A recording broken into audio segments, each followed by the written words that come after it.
Hello friends, आपका स्वागत है। फ्रेंड्स, आज मैं आप लोगों को पढ़ाने वाला हूँ यूपी टेट और सी टेट। यूपी टेट और सी टेट में कुछ मैथ के क्वेश्चन आते हैं जिन्हें आज हम सॉल्व करेंगे। ये क्वेश्चन यूपी टेट और सी टेट में हर बार पूछे जाते हैं और मैं इस चीज़ का दावा करता हूँ कि ये क्वेश्चन अब की बार भी आएंगे। ये नहीं तो इनसे रिपीटेड क्वेश्चन आएंगे, लेकिन इसी कॉन्सेप्ट पर बेस्ड क्वेश्चन होंगे। दोस्तों, आज का जो हमारा टॉपिक है यूपी टेट और सी टेट का मैथ का टॉपिक है। आज हम लोग ये दो क्वेश्चन सॉल्व करेंगे जो यूपी टेट और सी टेट में हर बार पूछे जाते हैं। आज का हमारा क्वेश्चन है, दो संख्याओं का योग 36 है। दो संख्याओं का योग कितना है? 36 है। उनके मासा तथा लासा क्रमशः 3 और 105 हैं। तो उन दो संख्याओं के व्युत्क्रमों का योग क्या होगा, ये हमें आज निकालना है। दो संख्याओं का योग कितना है? 36 है तथा उनके मासा तथा लासा जो है वो 3 और 105 है। तो उन दो संख्याओं के व्युत्क्रमों का योग क्या होगा? तो दोस्तों, हम मान लेते हैं, माना जो पहली संख्या है मान ले x है, पहली संख्या मान लेते हैं x है, जो दूसरी संख्या मान लेते हैं y है। हमें निकालना क्या है? इनके व्युत्क्रमों। व्युत्क्रम का मतलब होता है उल्टा, मतलब 2 लिखा है तो इसका मतलब 1/2, 1/2, ये होता है इसका व्युत्क्रम 2 का। इसी प्रकार x का जो व्युत्क्रम होगा वो होगा 1/x और जो y का व्युत्क्रम होगा वो होगा 1/y। इन दोनों का क्या निकालना है? हमें योगफल निकालना है। क्या निकालना है? योगफल निकालना है।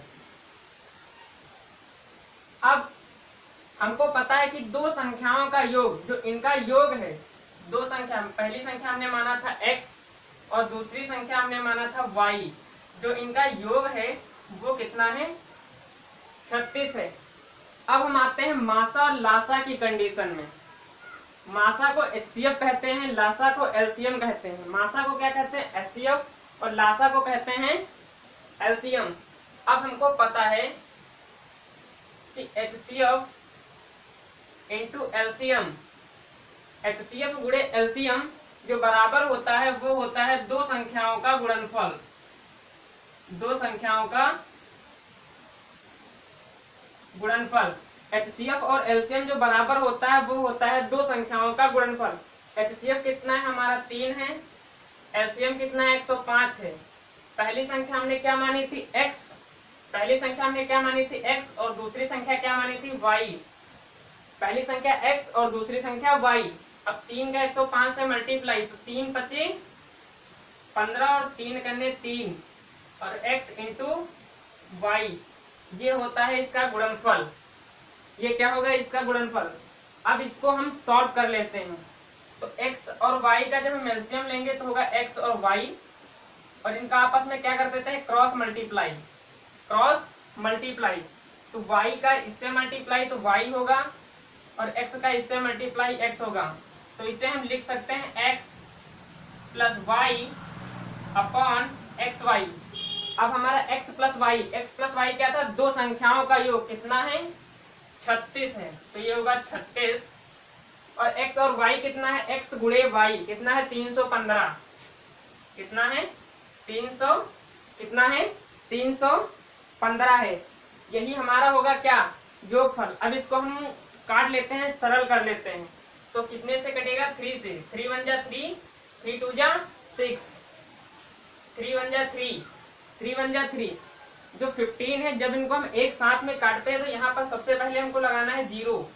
क्या लगाना है? 0। 3 1 जा 3, 3 2 जा 6 और 3 5 जा 15। तो कितना आ जाएगा ये? 12/105। फिर ये 3 से कट जाएगा।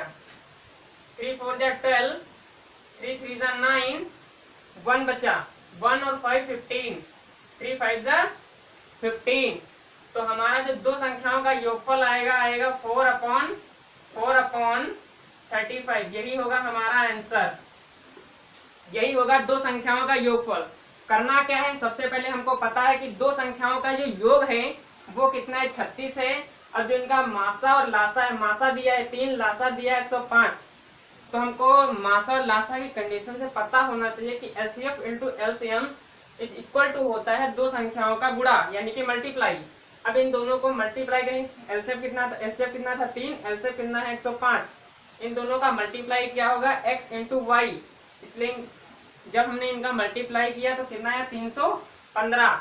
जब 315 आ गया तब हमको पता है इसको हम सॉल्व करें तो 1/x प्लस 1/y, इनका आपस में क्रॉस मल्टीप्लाई, y का 1 से मल्टीप्लाई y हुआ, x का 1 से मल्टीप्लाई x हुआ और x का y से मल्टीप्लाई x इंटू वाई। अब x प्लस y था दो संख्याओं का गुणनफल जो है 36 और x इंटू वाई था कितना 315। अब इन दोनों को हमने क्या कर लिया, सरल कर लिया, तो हमारा आंसर कितना आ गया 4/35। यही होता है दो संख्याओं का व्युत्क्रमों का योगफल। अब हम बात करते हैं दूसरे क्वेश्चन की। दूसरा क्वेश्चन हमारा क्या कह रहा है कि 3 की 3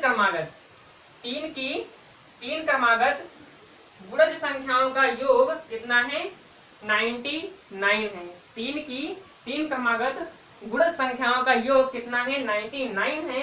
तो ये गुणज होंगे, ये गुणज होंगे। अब क्या होंगे, तो हम मान लेते हैं, माना जो 3 की